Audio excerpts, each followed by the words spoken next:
Guarantee ಸ್ಪೆಷಲ್ಗೆ ಸ್ವಾಗತ. ನಾನು ಅಖಿಲೇಶ್ ದಬ್ಬೇಕಟ್ಟೆ.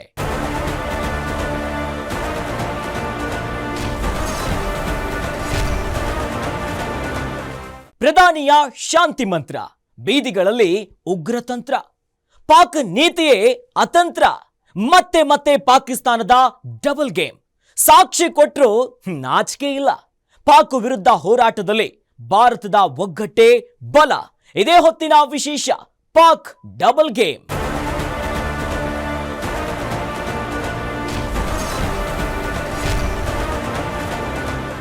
ಪಾಕಿಸ್ತಾನ ಅನ್ನೋ ದೇಶ ಎಂತ ಕಂತ್ರಿ ದೇಶ ಅನ್ನೋದು ಇಡೀ ಜಗತ್ತಿಗೆ ಗೊತ್ತಿದೆ. ಒಂದು ಕಡೆ ಶಾಂತಿ ಮಂತ್ರವನ್ನ ಪಠಿಸ್ತಾ, ಮತ್ತೊಂದು ಕಡೆ ಉಗ್ರರನ್ನ ಪೊರೆದು ಪೋಷಿಸ್ತಾ ಇದೆ.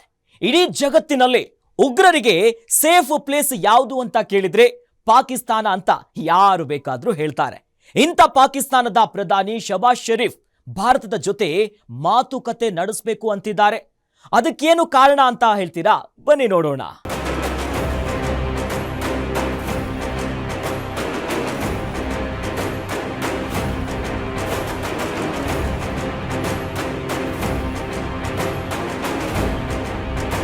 ಏಪ್ರಿಲ್ 22, 2024 ಭಾರತದ ಪಹಲ್ಗಾಮ್ನಲ್ಲಿ ತಲೆಮಾಸಿದ ಉಗ್ರರು ದಾಳಿ ನಡೆಸಿದ್ರು. ಪಹಲ್ಗಾಮ್ನ ಬೈಸರನ್ ಕಣಿವೆಗೆ ಭೇಟಿ ನೀಡಿದ್ದ ಪ್ರವಾಸಿಗರ ಹಣೆಗೆ ಗನ್ ಇಟ್ಟು ಬುಲೆಟ್ ಅನ್ನ ಹೊಡೆದಿದ್ರು. ಅದರಲ್ಲೂ ಪ್ರವಾಸಿಗರ ಧರ್ಮ ಯಾವುದು ಅಂತ ಕೇಳಿ ಉಗ್ರರು ದಾಳಿ ನಡೆಸಿದ್ರು. ಭಾರತದಲ್ಲಿ ಉಗ್ರರು ನಡೆಸಿದ ದಾಳಿಗಳಲ್ಲಿ ಎಂದಿಗೂ ಧರ್ಮವನ್ನ ಕೇಳಿ ದಾಳಿ ಮಾಡಿರಲಿಲ್ಲ. ಆದರೆ ಪಹಲ್ಗಾಮ್ನಲ್ಲಿ ಧರ್ಮ ಕೇಳಿ ಕೇವಲ ಪುರುಷರನ್ನ ಮಾತ್ರ ಕೊಂದಿದ್ರು. ತಮ್ಮ ಗಂಡಂದಿರ ಪ್ರಾಣ ಹೋದ ಮೇಲೆ ನಮ್ಮನ್ಯಾಕೆ ಉಳಿಸಿದ್ದೀರಿ, ನಮ್ಮನ್ನು ಕೊಂದು ಬಿಡಿ ಅಂತ ಅವರ ಪತ್ನಿಯರು ಉಗ್ರರಿಗೆ ಮನವಿ ಮಾಡಿದ್ರು. ಆಗ ಉಗ್ರರು ಮೋದಿಗೆ ಹೋಗಿ ಹೇಳು ಅಂದಿದ್ರು. ಅಷ್ಟೇ, ಮುಂದಾಗಿದ್ದೆಲ್ಲ ಇತಿಹಾಸ.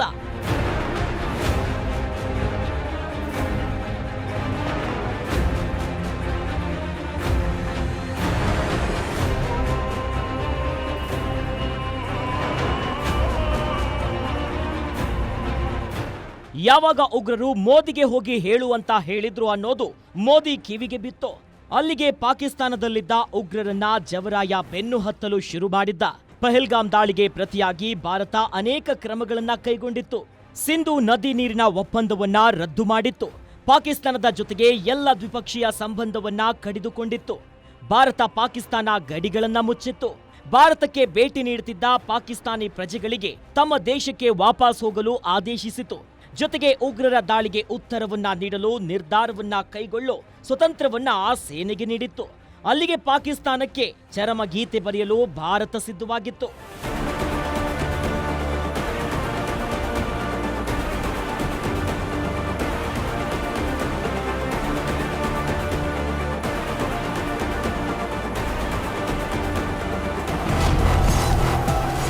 ಆಪರೇಷನ್ ಸಿಂಧೂರದ ಬಳಿಕ ಬೆಚ್ಚಿ ಬಿದ್ದ ಪಾಕಿಸ್ತಾನ. ಕನಸು ಮನಸ್ಸಲ್ಲೂ ನಿರೀಕ್ಷಿಸಿರದ ರೀತಿ ಭಾರತದ ಹೊಡೆತ. ದೇಶಗಳಲ್ಲಿ ಭಾರತದ ಜೊತೆ ಶಾಂತಿ ಮಾತುಕತೆ ಆಗಬೇಕು ಅಂತಾರೆ. ಆದ್ರೆ ಅಲ್ಲಿನ ಸೇನೆಗೆ ಇದು ಬೇಡ ಅನ್ನೋದು ಮತ್ತೆ ಪ್ರೂವ್ ಆಗಿದೆ. ಅತ್ತ ಅಜರ್ಬೈಜಾನ್ನಲ್ಲಿ ಶಹಬಾಜ್ ಶರೀಫ್ ಭಾರತದ ಜೊತೆ ಚರ್ಚೆಗೆ ಆಹ್ವಾನವನ್ನ ನೀಡ್ತಿದ್ರೆ, ಇತ್ತ ಪಾಕಿಸ್ತಾನದಲ್ಲಿ ಸಚಿವರು ಉಗ್ರರ ಜೊತೆ ವೇದಿಕೆಯನ್ನು ಹಂಚಿಕೊಂಡಿದ್ದಾರೆ. ಇದು ಪಾಕಿಸ್ತಾನದ ದ್ವಿಮುಖ ನೀತಿಗೆ ಉತ್ತಮ ಉದಾಹರಣೆಯಾಗಿದೆ. ಇದರ ನಡುವೆ ಪಾಕ್ ಪ್ರಜೆಗಳು ನರಕವನ್ನ ಅನುಭವಿಸುತ್ತಿದ್ದಾರೆ. ಅದರ ಡೀಟೇಲ್ಸ್ ಇಲ್ಲಿದೆ ನೋಡಿ.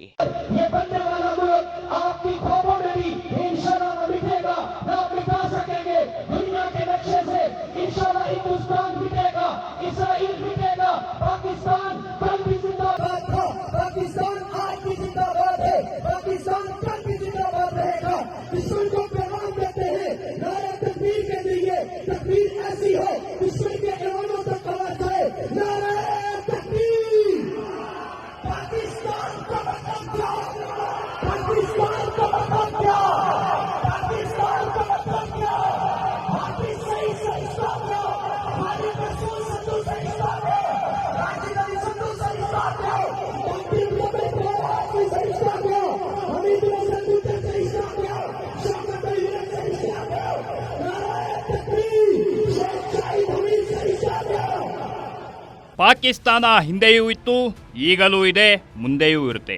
ಹೀಗಂತ ಹೇಳ್ತಿರೋದು ಪಾಕಿಸ್ತಾನದ ಪ್ರಧಾನಿಯೂ ಅಲ್ಲ, ಪಾಕಿಸ್ತಾನದ ಸೇನಾ ಮುಖ್ಯಸ್ಥನೂ ಅಲ್ಲ. ಪಾಕಿಸ್ತಾನದ ಪ್ರಜೆಗಳಂತೂ ಅಲ್ಲವೇ ಅಲ್ಲ. ಬದಲಿಗೆ ವಿಶ್ವಸಂಸ್ಥೆ ಘೋಷಿಸಿರೋ ಉಗ್ರರು ಒಬ್ಬರಲ್ಲ, ಇಬ್ಬರಲ್ಲ, ಹಲವಾರು ಉಗ್ರರು ಪಾಕಿಸ್ತಾನದ ಪಂಜಾಬ್ನಲ್ಲಿರೋ ಕಸೌರ್ನಲ್ಲಿ ಬಹಿರಂಗ ಸಭೆ ನಡೆಸಿದ್ರು. ಪಾಕಿಸ್ತಾನದ ಮಾನ ಮರ್ಯಾದೆ ಹರಾಜಾಗೋ ರೀತಿಯಲ್ಲಿ ಉಗ್ರರ ಜೊತೆ ಪಾಕಿಸ್ತಾನದ ಸಚಿವರು ವೇದಿಕೆ ಹಂಚಿಕೊಂಡಿದ್ರು. ಪಾಕಿಸ್ತಾನದ ಪ್ರಧಾನಿ ಶಹಬಾಜ್ ಶರೀಫ್, ಪಂಜಾಬ್ ಸಿಎಂ ಮರಿಯಂ ನವಾಜ್ ಆಪ್ತರೆ ವೇದಿಕೆ ಹಂಚಿಕೊಳ್ಳೋ ಮೂಲಕ ಪಾಕಿಸ್ತಾನದ ಮುಖವಾಡ ಕಳಚಿಬಿದ್ದಿದೆ. ಪಾಕಿಸ್ತಾನದ ಕುರಿತು ಒಂದು ಮಾತಿದೆ, ಎಲ್ಲ ದೇಶಗಳಿಗೂ ಒಂದು ಸೇನೆ ಇರುತ್ತೆ, ಆದರೆ ಪಾಕಿಸ್ತಾನದ ಸೇನೆಗೆ ಒಂದು ದೇಶವಿದೆ ಅನ್ನೋ ಮಾತು ಈಗ ನಿಜವಾಗ್ತಿದೆ.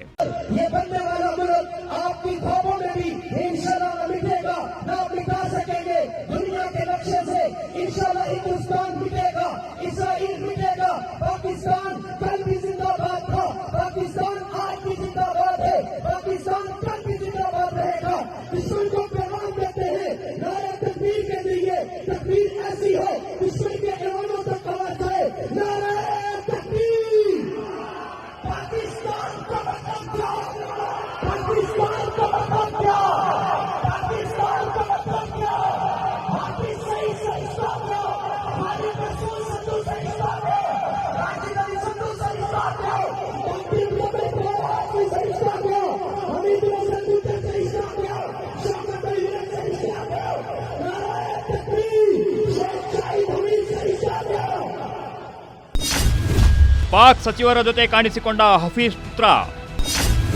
ಪ್ರಾಣ ಭಯದಲ್ಲಿರೋ ಉಗ್ರರಿಗೆ ಪಾಕಿಸ್ತಾನದಿಂದ ಭದ್ರತೆ.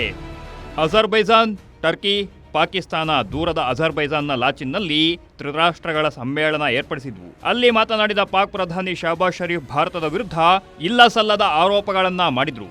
ಅಲ್ಲದೆ ಭಾರತ ಬ್ರಹ್ಮೋಸ್ ಕ್ಷಿಪಣಿಗಳನ್ನ ಹಾರಿಸಿ ದಾಳಿ ಮಾಡಿದೆ ಎಂದಿದ್ರು. ಭಾರತದ ಜೊತೆಗೆ ಶಾಂತಿ ಮಾತುಕತೆಗೆ ನಾವು ಸಿದ್ಧ ಅಂತ ಹೇಳಿದ್ರು.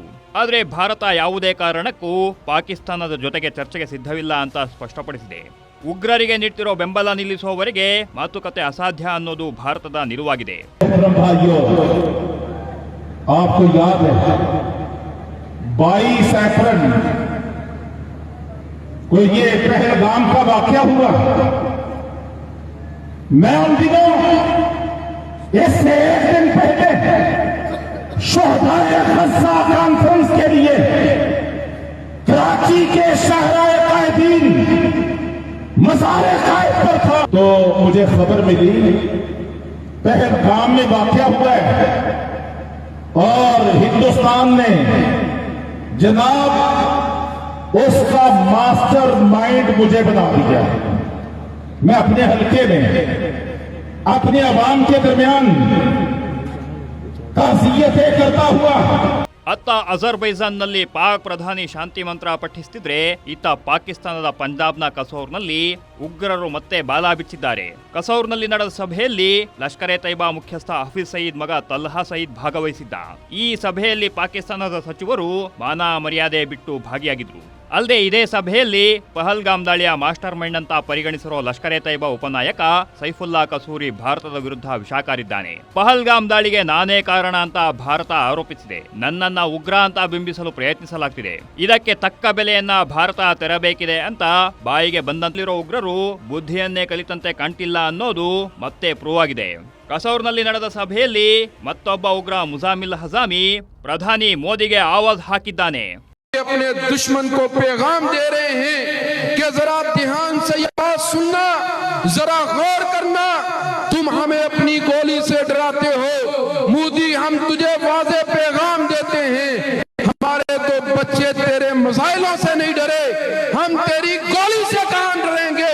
और ये पैगाम सुन, ये वाज़े पैगाम है, हमें खौफज़दा न तेरे बड़े कर सके न तू कर सकेगा.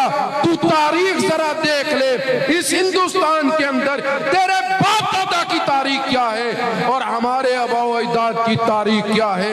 तेरे बाप दादा ने हमेशा हमारे आबाओ ಕರೆಂಟ್ ಇಲ್ಲ, ನೀರಿಲ್ಲ, ಗ್ಯಾಸ್ ಇಲ್ಲ, ಪಾಕ್ ಪ್ರಜೆಗಳು ತತ್ತರ. ದೇಶದ ಸಮಸ್ಯೆಗಳ ಬದಲಿಗೆ ಭಾರತವೇ ಪಾಕಿಸ್ತಾನ ಅನ್ನೋ ದೇಶ ಬರ್ಬಾದ್ ಆಗಿ ಹೋಗಿದೆ. ಭಾರತದ ವಿರುದ್ಧ ಹೀಗೆ ಬಾಯಿಗೆ ಬಂದಂತೆ ಬಡಬಡಿಸುವ ಉಗ್ರರಿಗೆ ನೆರವು ನೀಡುತ್ತಿರುವ ಪಾಕಿಸ್ತಾನ ತನ್ನ ದೇಶದ ಪ್ರಜೆಗಳಿಗೆ ಸರಿಯಾಗಿ ವಿದ್ಯುತ್ ಪೂರೈಸುತ್ತಿಲ್ಲ. ನೀರು ಪೂರೈಕೆ ಮಾಡೋದನ್ನು ಮರೆತಿದೆ. ಗ್ಯಾಸ್ ಪೂರೈಕೆ ಅಂತೂ ಆ ದೇಶಕ್ಕೆ ಸಾಧ್ಯವೇ ಇಲ್ಲ. ಅಂತಹ ಪರಿಸ್ಥಿತಿಯಲ್ಲಿದೆ. ಇದೇ ಕಾರಣಕ್ಕೆ ಭಾರತ ಆಪರೇಷನ್ ಸಿಂಧೂರದ ಭಾಗವಾಗಿ ಪಾಕ್ ವಾಯುನೆಲೆಗಳ ಮೇಲೆ ದಾಳಿ ಮಾಡುತ್ತಿದ್ದಂತೆ ಕದನ ವಿರಾಮಕ್ಕೆ ಬೇಡಿಕೊಂಡಿತ್ತು. ಒಂದು ವೇಳೆ ಭಾರತ ಪಾಕ್ ನಡುವೆ ಪೂರ್ಣ ಪ್ರಮಾಣದ ಯುದ್ಧ ನಡೆದರೆ ಪಾಕಿಸ್ತಾನ ಅನ್ನೋ ದೇಶ 3 ದಿನದಲ್ಲಿ ಜಗತ್ತಿನ ಭೂಪಟದಿಂದಲೇ ಮಾಯವಾಗುತ್ತೆ. ಇದು ಗೊತ್ತಿದ್ರೂ ಅಲ್ಲಿನ ಸರ್ಕಾರ, ಸೇನೆ ತಮಗೆ ಬರ್ತಿರೋ ಅಂತಾರಾಷ್ಟ್ರೀಯ ನೆರವನ್ನ ಉಗ್ರರಿಗೆ ನೀಡೋ ಮೂಲಕ ಪಾಕಿಸ್ತಾನವನ್ನ ಬರ್ಬಾದ್ ಮಾಡ್ತಿದ್ದಾರೆ. ಒಗ್ಗಟ್ಟಿನಲ್ಲಿ ಬಲವಿದೆ ಎಂದು ತೋರಿಸಿದ ಭಾರತದ ನಾಯಕರು. ಅಂತಾರಾಷ್ಟ್ರೀಯ ಮಟ್ಟದಲ್ಲಿ ಭಾರತದ ಪರ ಶಶಿ ತರೂರ್ ಲಾಬಿ. ಅಜರ್ಬೈಜಾನ್ನಲ್ಲಿ ನಿಂತು ಪಾಕಿಸ್ತಾನದ ಪ್ರಧಾನಿ ಶಹಬಾಜ್ ಶರೀಫ್ ಭಾರತದ ಜೊತೆಗೆ ಶಾಂತಿ ಮಾತುಕತೆಗೆ ಸಿದ್ಧ ಅಂದಿದ್ದಾರೆ. ಇದಕ್ಕೆ ಭಾರತ ಸದ್ಯಕ್ಕೆ ಏನೂ ಉತ್ತರ ನೀಡಿಲ್ಲ. ಆದರೆ ಭಾರತದ ಪರ ಅಂತಾರಾಷ್ಟ್ರೀಯ ಮಟ್ಟದಲ್ಲಿ ಲಾಬಿ ಮಾಡ್ತಿರೋ ಕಾಂಗ್ರೆಸ್ ನಾಯಕ, ವಿಶ್ವಸಂಸ್ಥೆಯ ಭಾರತದ ಮಾಜಿ ಪ್ರತಿನಿಧಿ ಶಶಿ ತರೂರ್ ಇದು ಸಾಧ್ಯವೇ ಇಲ್ಲ ಅಂದಿದ್ದಾರೆ.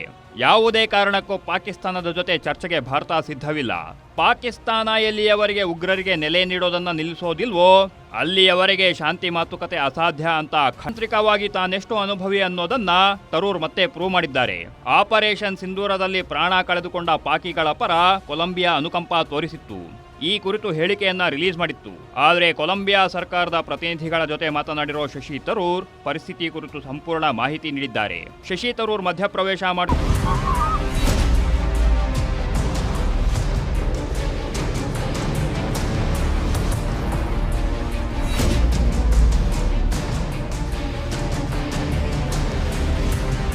ದಿನೇ ದಿನೇ ಪಾಕಿಸ್ತಾನ ತನ್ನ ಮಾನವನ್ನ ತಾನೇ ಹರಾಜು ಹಾಕೊಳ್ತಿದೆ.